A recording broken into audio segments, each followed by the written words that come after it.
About the lyric or qithara, we know that the three kinds of the qithara we found. One is golden, one is bronze, and one with a silver.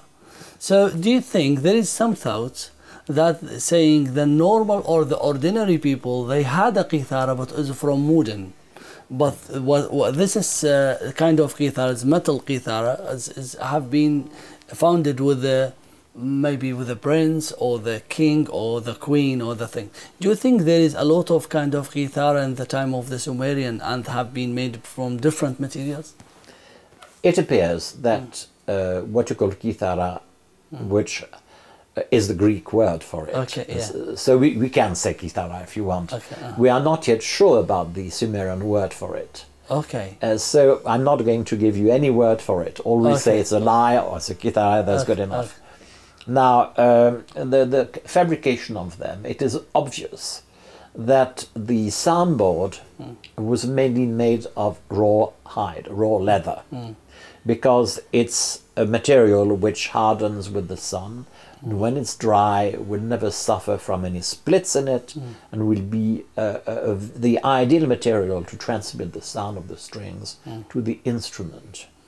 Now, it is true that certain prestigious lyres, qithara, were made of silver, gold, and adorned with semi-precious stones and animals' heads and so forth.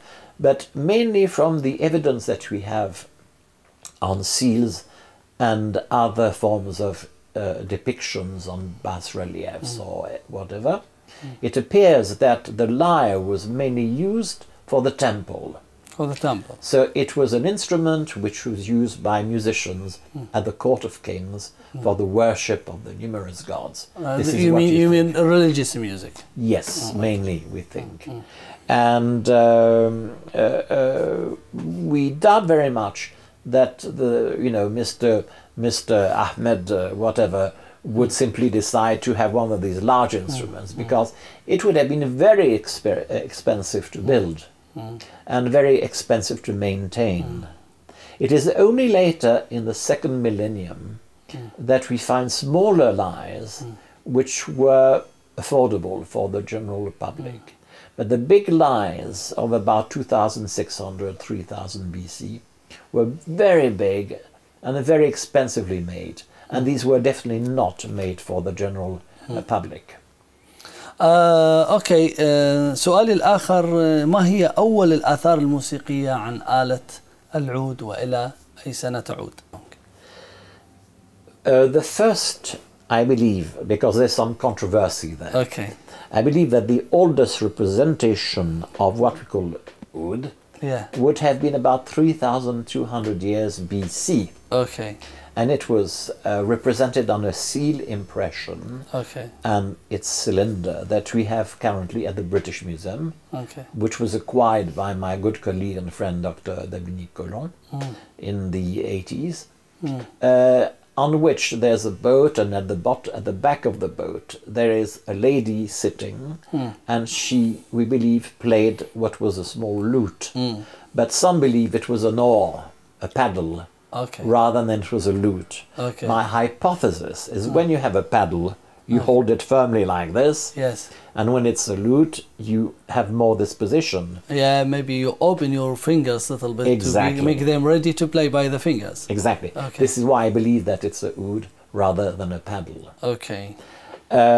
It would be the oldest one. The next one comes from the Akkadian period. And we think about 2,300, 2,200. But I do believe really that the one on the seal impression was indeed from the Uruk period, about 3,200.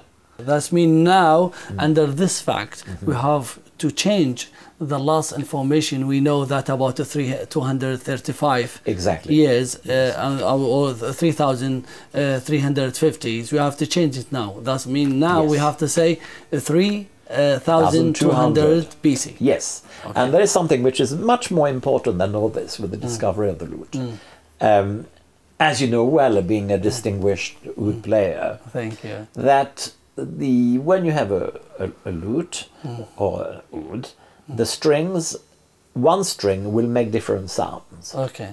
And they will make different sounds because you shorten or you lengthen the speaking length of the string by putting your fingers in the right place. Yes. Which means that you know about ratios, mathematical ratios. That's right. And if you have a lute, a wood, made 3200 BC, it means that at the fourth millennium, during the fourth millennium, the Sumerians knew about ratios, mathematical ratios. Excellent. So this allows to tell us that the Sumerians were probably the inventors of ratios.